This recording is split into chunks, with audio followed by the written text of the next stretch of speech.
PSL के passion को plus करते जाएं। Only on rummy speaks, brought to you by जीरा प्लस।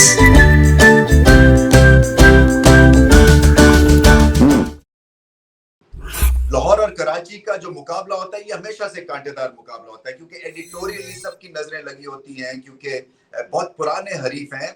50-60 से ये राइवलरी चल रही है, हेल्दी राइवलरी है। कराची किंग्स के लिए मस्ट विन मैच थी। एक तो घर में खेल रहे थे और लाहौर को हराना जरूरी था और फिर इस जीत के बाद अब एक आउटसाइड चांस बना है उनका। एक मैच और है, अगर वो जीत जाते हैं तो एक आउटसाइड चांस है कि ये क्वालिफाइंग जोन में चले जाएं। मगर लाहौर कलंदर्स का अगर ये नॉर्मल मैच होता, अगर वो टूर्नामेंट से बाहर नहीं हुए होते तो आप एक और ही एनर्जी देख रहे होते। मगर ये टूर्नामेंट बहुत ही फीका फीका गया है उनका और अपने आप में इंट्रोस्पेक्शन की फिर से जरूरत है क्योंकि ये हिट एंड मिस के तौर के ऊपर आप आगे नहीं जा सकेंगे। आपको कंसिस्टेंसी दिखानी है और टीम ठीक ठाक थी। माना कि एक दो बड़े प्लेयर्स नहीं थे मगर उसके बावजूद ये पाकिस्तान का बॉलिंग अटैक था, बैटिंग शानदार थी। आपके पास मैच विनर्स थे T20 के हिसाब से, मगर बैटिंग ऑर्डर फ्लोट करते रहे। उसके बाद बॉलिंग कभी चलती थी कभी नहीं चलती रही, जिसकी वजह से और फिर प्रेशर पड़ गया हारने के बाद। उम्मीदें बहुत थी लाहौर कलंदर्स के फैंस की, वो भी पूरी नहीं हुई। सो ये प्रेशर माउंट होता गया, गलतियां हुई, फील्डिंग ठीक नहीं हुई, बैटिंग जो थी हैफेज़र्ड थी।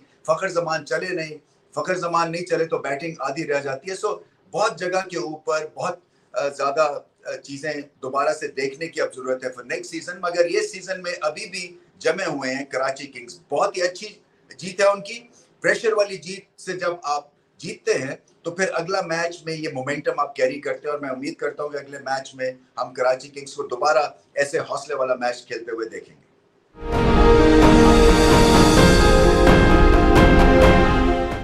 Plus moment of the match Karachi Kings की बॉलिंग को देखें। ये जो पिच थी ये एक टिपिकल बैटिंग सरफेस थी और ऐसा लग रहा था कि 200 करेगी लाहौर कलंदर्स की टीम क्योंकि एक तो फखर जमान फॉर्म में आ गए, उसके बाद अब्दुल्ला शफीक को खिलाया, उन्होंने अच्छी इनिंग्स खेली और मोमेंटम बन गया था मिडिल ओवर्स के बीच में क्योंकि वहां पे धुनाई हो रही थी कराची किंग्स के बॉलर की। मगर उसके बाद जाहिद महमूद ने बहुत अच्छी बॉलिंग की, 2 विकेट्स लिए। लेग स्पिनर्स इस टूर्नामेंट में बहुत अच्छी उन्होंने बॉलिंग की, मगर फिर भी कहना आसान है करना मुश्किल है और इन्होंने ये लेट इंक्लूजन है कराची किंग्स के लिए। जाहिद उन्होंने 2 विकेट्स लिए, रन्स भी ज्यादा नहीं दिए। इसी तरह से अनवर अली ने बहुत अच्छी बॉलिंग की। देखें अगर आप 4 ओवर्स में 34-35 रन देते हैं और 1 विकेट भी ली उन्होंने तो इसका मतलब ये है कि बैटिंग सरफेस पे आपने ये मुकाबला जीत लिया, खासतौर पे जब आपको मार पड़ रही हो बॉलिंग में। सो ये 2-1 परफॉर्मेंसेस की वजह से वीसर भी अवेलेबल थे, उन्होंने अच्छी तरह से एक तरह से हेल्प की शान मसूद की। शान मसूद टेक्निकली ठीक रहे इसलिए कि देखें खुद भी उन्होंने ओपन नहीं की, नंबर 3 पे आया, सो उनको पता था इंपॉर्टेंस ऑफ ओपनिंग बर्स्ट का और ओपनिंग बर्स्ट मिली इनको। मैं समझता हूं कि ये जो एक क्रिटिकल जंक्चर था और यही प्लस मोमेंट बना मैच का कि जहां पे कराची किंग्स के बॉलर्स ने अपनी टीम की वापसी कराई। एंड में लास्ट के 3-4 ओवर्स बहुत भरपूर मुकाबला किया और एक ऐसा टोटल चेस करने के लिए इनको मिला जो कि इस पिच को सामने रखते हुए चेसेबल था।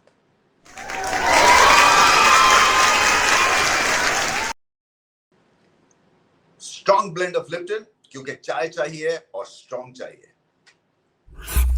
Strong performance of the match Irfan Khan Niazi. देखें नए बच्चे हैं, नए लड़के हैं, फील्ड में बहुत अच्छी ये परफॉर्मेंस दिखाते हैं, नेचुरल एथलीट है, कैच भी अच्छा करते हैं, थ्रो भी इनकी बड़ी अच्छी है और ये निचले नंबर्स पे जाके बैटिंग करना ये आसान काम नहीं होता। जैसे मैंने पहले भी कहा ना, मिडिल ऑर्डर में एक तरह से मेक और ब्रेक सिचुएशन बनी होती है। वहां पे अगर आप स्लो खेल जाएं तो रन रेट चढ़ जाता है, फिर आपकी बैटिंग लाइन जो है वो कोलैप्स कर जाती है उस प्रेशर में, और अगर आप आउट हो जाए तो फिर विकेटें गिरने का प्रेशर होता है। तो अपने आप को बड़ा अच्छा संभाला, क्विक फायर 30-35 रन किए उन्होंने और उस वक्त वो इनिंग्स जो थी वो बहुत ही क्रिटिकल थी क्योंकि वहां पे बॉलिंग तगड़ी हो रही थी। शाहीन शाह अफरीदी जो है वो बॉलिंग अच्छी कर रहे थे, उनके खिलाफ भी उन्होंने अच्छी बैटिंग की।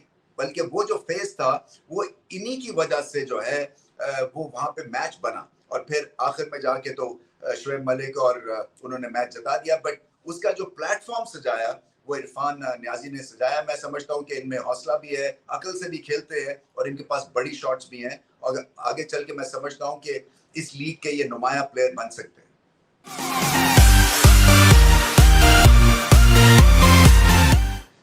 गिगली turning point of the match, partnership Shoaib Malik और इरफान न्याजी की। देखें 25 बॉलों में 52 रन की पार्टनरशिप उस स्टेज के ऊपर बहुत ही एक सेंट्रल रोल अदा किया उसने इस रन चेस में और इस ड्रामा में। एक वक्त तो ऐसे लग रहा था कि कराची किंग्स आराम से मैच जीत जाएंगे, मगर फिर पैनिक हुआ और पैनिक के बाद विकेट्स गिरी और प्रेशर क्रिएट हुआ और बात पहुंच गई आखिरी ओवर और आखिरी बॉल तक।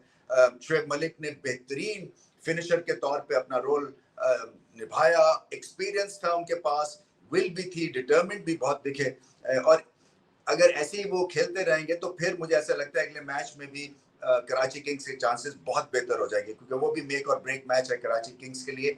मगर ये पार्टनरशिप जो थी ये जो है अच्छी पार्टनरशिप इसलिए भी थी कि उस वक्त कलंदर जोर लगा रहे थे, उनको पता था कि एक विकेट और ले लेंगे, अगर ये पार्टनरशिप तोड़ देंगे तो मैच भी हाथ में आ जाएगा।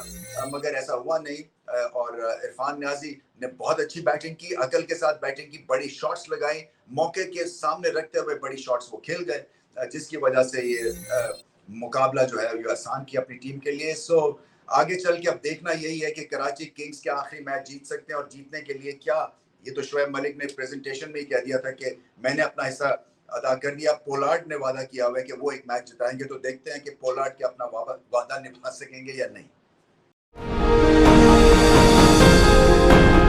Die, die.